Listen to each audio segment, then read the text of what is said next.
Good evening, Aggie fans, and welcome back to the latest edition of the Aggie Pridecast. I am Brian Holloway. I will be your host for the evening, and with me I have a very special guest. His name is Will Felton. He is a member of our North Carolina A&T men's basketball team. The men's basketball team gets their season started next week, November 4th, at the University of South Carolina. They will take on the Gamecocks. Then they will come home and play the South Carolina State Bulldogs. So a little South Carolina vibe to start the season on November 10th. That tip-off time is 7 p.m. Will, man, welcome to the show, and how excited are you to get the season started? I'm pretty excited. It's been a long time coming. I think we got a good team this year, and I'm ready to get it started. Let me ask you, you've been with us quite a while now here in North Carolina A&T, fully blown Aggie. What has kind of the turnaround been for you? Because you've been a mainstay here for a while now. What is it like for you to kind of have to learn new teammates every year? Take us through that experience. So it's always a process. It's like a bunch of new guys, people you're gonna, see every day throughout the year. In the beginning, you're trying to just start small talk, get to know everybody, but eventually, it's the same people you're gonna see every day. You go get food with them, you go hang out with them. The whole process, it does take a long time, but it's always fun to go through. Meet new people you're always going to talk to. So it's nice. How long does it take for you guys to kind of get that chemistry together on the court? It's one thing to kind of get to know each other off the court. You hang out a little bit. You may go to caf together. But what is it like to kind of get that chemistry working and cohesiveness working on the court? When we first start out during the summer, during our summer workouts, you find out what everybody, how they play, how you can play off of them, how they play within the offense. So I think it's always an evolving thing. But once you get to know how other people play, you can play off of them. And then eventually we play together as a team and it keeps building. Got a chance to see you guys against VMI. Look pretty good. Take some of our fans through the high point scrimmage, some of the things that you saw, some of the things that you guys did well, some of the things that you guys may be able to do better. I thought initially this was our first, actual live game in front of other people. I thought, our this is our first time playing with each other. So thank people, whatever we go through in practice, it's just practice. But it's a whole different thing when you're playing, other people, other teams. I think we still had to get used to, competing with other teams, not just each other, because we know how we all play, but we don't know how other teams play. So adapting to that pretty quickly is going to be important. I thought we did a pretty good job though near the end, starting to pick it up near the end of the first half. I think it took us some time to, get it together, but if we can come out with it, I think we'll be good. I am sitting here with Will Felton, center from the North Carolina A&T men's basketball team, as we get ready to open the season on Monday. That's so hard to believe that basketball season, excuse me, they open the season on Tuesday. Our women open the season on Monday against Texas Tech. Will, talk a little bit about the VMI scrimmage. How good was it to actually just kind of play against somebody else other than your teammates? Yeah, it was nice, playing against the same guys. Everybody can get a little almost like bored of it because you know how this person's going to play, you know how that person's going to play. But I think finally playing against some other people, I think you could tell like everybody was just excited to, do what they can do against other people who don't know what they have. You've had quite a journey, no question about it. Uh, Coming out of Millbrook High School, I believe, and then going out to Arizona to state to play college basketball. Just kind of take me a little bit through your high school career and your decision making in terms of the college that you chose. So at Millbrook, I was there for 3 years. I ended up transferring to Hargrave, but at Millbrook, I think the culture there really carried over to college. Working as a team, being adaptable. I think that really helped me when I had first went over to Arizona because I was able to you know, get in with the team, I think we got along well pretty quickly, and then that carried over when I came over here to A&T. So I think the biggest connection between all that is just being able to adapt to wherever you go. Yeah, you've done a lot of adapting. There's no question about it. From the transferring to the new teammates, you are an adapter. I will give you that much. No question about that. What was the ultimate decision in why you chose to leave Arizona and come to North Carolina A&T? I felt like the culture at A&T was something more akin to what I wanted, if that makes sense. It's like I felt like in Arizona there was a lot of diversity, but there wasn't a lot of people I knew. Like there was the team I saw every day and I was cool with them, but outside of that, there wasn't a whole lot that I was familiar with out there. But coming back to A&T, I had already knew some people on the team. I had knew the coaches there. I had heard good stuff about it. So ultimately, that's what helped me with my decision. And who recruited you? Who kind of convinced you from the A&T coaching staff to come to A&T? Sam Hunt, I originally got in contact with him first. I spoke to Coach Jones too, Coach Shump. We all spoke fairly often, but it was really, I think, Coach Hunt. He was the guy I talked to the most, really. And then I also knew Dimitrik from Dimitrik and Jeremy from Garner Road with my AAU team. So yeah. Raleigh in the house. Raleigh, love it, love it, love it, love it. Raleigh native myself, so yeah, know all of those places, Garner Road, and all of those kind of things. Uh, so you arrived to A&T, and then I believe you get hurt during the off season before your first year at A&T. How disappointing was that for you? It was pretty disappointing.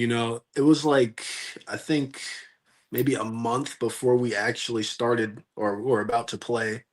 I was really looking forward to it, but I put all my focus into getting back. But I was still there to support my team. But I was still happy to be there. So, in terms of academics, are you close to graduating now? Have you graduated? What does that look like for you? So I graduated last May. I got my bachelor's in psychology, and now I'm pursuing a master's in mental health counseling. And how many years of eligibility do you have remaining? I still have 3 more. Wow. Wow. Wow, man. Man, oh man, that's pretty incredible. Um, so we're about to go into, I believe, 23-24 season. All of this stuff starts to run together. Where you're scrimmaging and then another injury occurred. Was there ever a time at that point where you were like, maybe this may not be for me? What kind of mental hurdles did you have to go through, if any? So there was the having to go through the recovery aspect again. That's I think would be the hardest part because of how long it takes. And then it was especially since it was right before the season, so you had built up all the hard work to get to that point, and then you don't get any of the payoff. But I think the relationships I have here really help me with that to keep going. And talk about those relationships. What do they mean to you? Describe those a little bit in terms of how they helped you kind of go through your rehab process. So from rehab, the trainers over at Bryan, that's where we everybody goes for the to see the athletic trainers. That really helped me. The academic advisors, they helped to keep me on track with my academics while I was injured. And then the coaching staff, they kept checking in with me. The players, they checked in with me. Family out here, they all like stayed with me. So it was like a community effort, I would say. How much do you appreciate that? I mean, how much do you appreciate the community, the family type atmosphere that A&T offers? Yeah, I appreciate that a lot. I think it's really big. I think it's not just me, it helps everybody. Even if you don't play sports, it's still a community thing. Like I've seen like at the dining halls, like people they don't know, like you'll just start talking, get to know them, introduce you to their friend group, and then it's like now you know a whole group of people. Yeah, yeah. What what was the hardest part about rehab the first time, and what was the hardest part about rehab the second time? And were those two difficult spots? Were they both the same thing? I'd say the second one was probably more difficult than the first because I had just recovered or went through that process. But I'd say overall, yeah, the recovery aspect was the I think hardest part because being the injury itself wasn't too bad, but knowing that you had to go and start all your work over again was the hardest part. What was your motivation? Why go through that again? Just because, done this my whole life. I love it. Um, I've already had a backup plan academic wise, and I've still got the eligibility left, so I want to continue to pursue it. I think I can still do good things in it, and those are my main reasons. Yeah. Certainly had a lot of size to a North Carolina A&T team that has kind of lacked that the last few years. And certainly, when I saw you guys against VMI, you looked apart. I mean, there's a lot of height there. There's a lot of guys who can do versatile things and those type of things. And so that is always good. But a year ago, you got on the court. I mean, you got on the court. You had a great season debut. I believe you had a double-double, and you were a true force. I mean, you were somebody that the opponent had to really deal with. Talk about how great it was to actually get in a uniform, an A&T uniform, and actually perform and actually play. Yeah, it was great. I had been waiting for it for a long time. I think the payoff was pretty good. Um, yeah, had fun. Hopefully, we'll continue to do that. Yeah. How disappointing was it? I think we were 6 games in, and another injury occurred, lower body to your legs. Um, were you in shock? I mean, Yeah, I'm gonna it take was that. at Buffalo. It was like right before second half, I'm pretty sure. Yeah, it's like out of body experience. It was like I had to go through it all over again. I just couldn't believe it. Yeah. And your love for the game just continues to bring you back over and over again. Is that right? Yeah. Yeah, that's correct. So you're 6 games in, an injury occurs again. I think the third time since you've been at A&T, and then we go through the process where we're only playing 5 or 6 players. How tough was that for you to see that, knowing that man, I could really contribute because they were playing very hard. I remember the game at Campbell. I mean, they were playing out of their minds in order to try to get that win. So what was that like having to see that? Thinking about it, I really wanted to, be able to contribute, help the team out. But I stayed in it just to support those guys. I knew they were doing all that they could, so I just did what I could, helping them out, talking to them when I could, if I saw something I could help them with, just anything that would help them. How gratifying was it when you were cleared? They were saying, "Hey, Will, you're ready to go. You're ready to practice." When was that, and how gratifying was it? That was around near the end of summer, but it was pretty gratifying. I'd been waiting for it for a long time. We waited even longer this time. Um, we're still, I'm back fully now. Even still, I'm still taking steps to not overdo it. Like, I'll do full court one day, I'll do half court stuff the next day, full court next day. So it's just longevity now. Yeah, yeah. Describe the worst rehab exercise that you had to go through. Worst rehab exercise. Probably single leg squats. I was already not great at doing that, but now I specifically had to do that. It's plyometrics in general. Yeah, I was never a fan of, but now I had to specifically focus on that. that's tough if you're healthy, man. Wow, Yeah. that's Yeah, wow. pistol squats. Wow, that's how many. Was there a certain amount that you were trying to get to in order for them to kind of know that your knee was getting stronger? We started out doing, I think, 5, and then we ended up getting to 10, 12. But it was more so the form they were looking at than the number. But once the form was good on both legs, we started to move forward. When you went in that third time, you pretty much knew what to expect. I mean, what you were getting yourself into a little bit. How helpful was that? Nobody wants to be injured, 3 season-ending injuries, but how helpful was it that you had kind of already been through the process? You probably could walk the trainers through it, probably. Yeah, so it was, I already had a head start in a way. You already know what to expect, what to do. I also, I guess, had some insight on what to improve on. I guess I would say to add on to that. At what point in your life did you know, I'm pretty good. I could do this basketball thing on a Division I level? At what point did you realize that? I'd say maybe, I think going into high school, I had been playing basketball my whole life. Garner Road is where I played at for the whole time I was at AAU. I'd say, yeah, end of 8th grade, going into high school. I think that's when I really started to pick it up.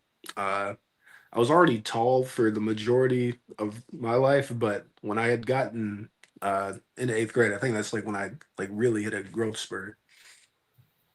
Yeah. Who introduced you to the sport? Who kind of, made caught your interest and made you interested in the sport? It was both my parents. My dad was really big on it. Then my mom also played at Winston-Salem when she was in college. So she was also pretty big on it. So yeah, it was really both of them that got me into it. Did your dad play with Salem, or where did he play Oh no, somewhere? he ran track in high school, but he went to St. Aug. He didn't go for sports though, but he was still pretty big into sports though. Shout out to St. Aug, another Raleigh school. So how did all that come together? Because you had a Winston-Salem State Ram, you had a Falcon. How did all that come together? So obviously they talk about their school, like I said at the top, but I just they still even then they went in unbiased when it came to looking at schools and stuff. But I'm sure they would have wanted me to go to either one of their schools, but it just didn't end up that way. Yeah, no question. At what point did you realize that you could play at the Power 5 level, at an Arizona State or one of those big time conference schools? At what point did you have that confidence in yourself? I'd say it was probably my senior year. I transferred to Hargrave. That was during COVID, I believe. We with that schedule, we it was sort of like a college workout schedule. We'd lift, we'd practice, and then we'd have a second practice on top of formation and class and all that. I think that really helped me to like get prepared for college. I'd say that's probably when I knew I was ready to be there. And your purpose for going to Hargrave was to kind of prepare you for the rigors of college basketball. To kind of because he had you already graduated from Millbrook before you went to Hargrave. No, I was a junior, and then I went there my senior year, so I ended up graduating from Hargrave. Oh, okay. Well, good. And talk about the type of talent that you had to face at Hargrave. How outstanding that was. It was pretty. It was a lot of good people out there. We actually played some Division 3 schools too for college while we were out there. But yeah, those prep schools, it's other guys that are kind of like already in college shape that we're playing against. So the competition was pretty steep. It wasn't. We didn't have as much variety because it was COVID still, so there weren't really any crowds or anything, and we were playing in masks still. But I think the competition was still pretty steep. Yeah. Is that something you recommend to young folks? To go to one of those. Excuse me. I'm sorry. To go to one of those academies to prepare themselves for for the life of college basketball or college athletics? Yeah, I think it's a good experience. It's also, living on your own. Living, that's one thing I didn't even consider while I was there. Living on your own in a different community away from your parents, I think that also helps to prepare you, helps you with responsibility. You're held accountable for everything you do because it's on you to get it done. I think that's also pretty big. So I'd say it's pretty big help. We're here with Will Felton having a great conversation with this young man. Excited to see him get out on the court and play again for North Carolina A&T. Has had some ups and downs, some trials and tribulations, but so glad to see him back. So glad to still see him eager about playing college basketball. Did your time at Hargrave kind of give you an incentive to go to Arizona State, saying, "Hey, I've been away from home. I know what that's like. I know what it is. So it's not that big a deal for me to go that far away from home." Yeah, I think I was already, fine with living on my own. I thought I had spoken to the coaches over there pretty often, so I'd liked the coaching staff. So I thought I was pretty prepared to, be on my own over there. No question. And of course, he came from Arizona State to North Carolina A&T under a different head coach, but now he is with head coach Monte Ross. What has Coach Ross said to you during your rehab period, and as you stepped back onto the court? What was his message to you? Did he kind of tell you we're going to take this thing slow? Yeah, he was super, supportive of it. Don't rush it. Take your time. They check in with me the whole coaching staff really. They all check in with me. Make sure I'm still doing good. Uh, you know, Nothing to actively, you know, nothing malicious at all. Just sticking with me the whole time. What do you see as your role on this team as we get ready for 25, 26? Have you kind of looked at your role on this team, and what do you think you can contribute? Yeah. So outside of playing, I'd say we got a lot of younger guys, I'd say. So offering them insight onto what I think or how the team, or from what I've seen, I think that's pretty big. Being physical. I think we've got a pretty deep roster this year, so I think we've got some good size to us. I think all that combined would be pretty good. Yeah, and it's weird to call you say you hear you say called young guys because you're just a sophomore yourself on the court. You still have another 3 years. So, but you have experience, and you certainly have been through a lot. What are some of these things? What are some of the lessons you have taken from what you've had to go through? What are some of the things that has made you stronger, has helped you to grow a little bit? Um, I'd say two things, I guess. One being patience. There's nothing wrong with waiting for the right time. Waiting till you're ready. I think that's pretty big. And then a second one, being okay with getting help from other people. I think that's also a pretty big one. Be it, basketball wise, school wise, anything. I think having a system that you trust and can fall back on is a pretty big thing. Who helped you get through this? I mean, was there any sports psychologists in your past who kind of helped you kind of get through and navigate the last 3 or 4 years? I definitely say my family, my girlfriend, who I've been with for 6 years now. Uh, who else? I'd say the coaching staff. They've been with me every step. Really, everybody, my friends. Just talking to each and every one of them. I typically don't, or I typically keep things to myself. But I've been working more on talking with other people, and they really got me to communicate with all of them. So I think they were a huge help.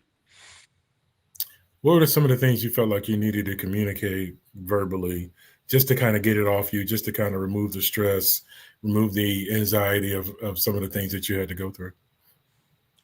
Just I guess the first thing being you're okay.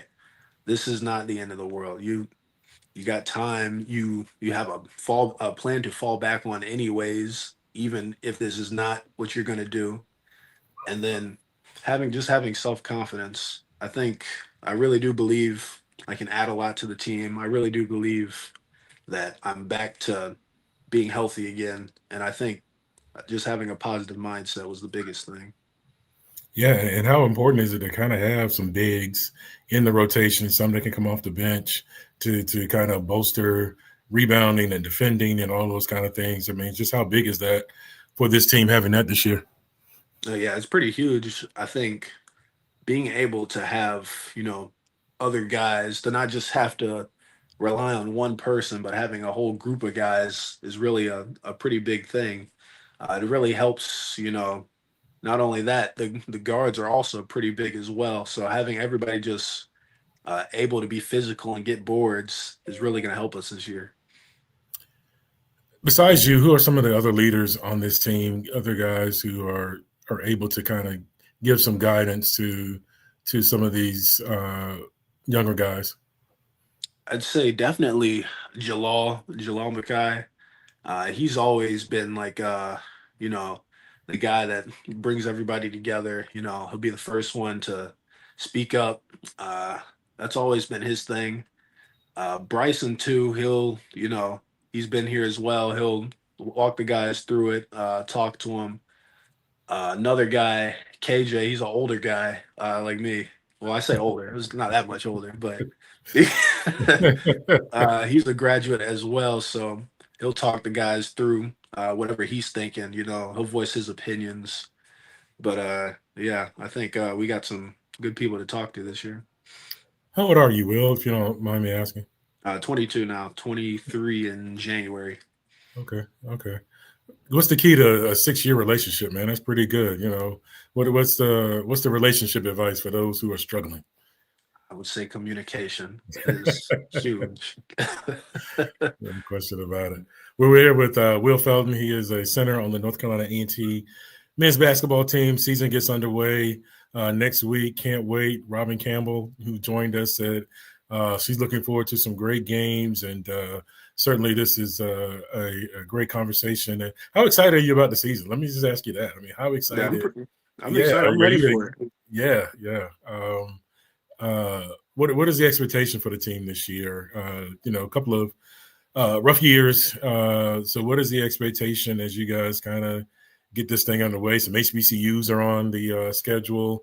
Certainly, a chance to play at Cameron Indoor Stadium, which is a pretty cool thing. So, just think, how excited are you guys to kind of get this one going? Yeah, we're all ready to, get it started, to build upon what we've already had, to keep stacking days. Um, you know, as I said, we've all been playing against each other. We're just ready to go see some other people now, and play against some other people. So we're ready for it. When you open the season against the South Carolina Power Four school out of the SEC, what's the mentality for you guys going into that type of environment and where not too many people are giving you a chance to win? Um, just together when we go 4 minutes at a time, win each 4 minute segment, and you'll win the game. Control what you can control. Don't talk to the refs. Talk to your teammates. If it's a bad call, it's a bad call. Just on to the next one. Just keep moving forward, one game at a time. No question. What's your best moment in basketball? Describe that for me. What's your best time? The best time you've ever had around the game? Best time.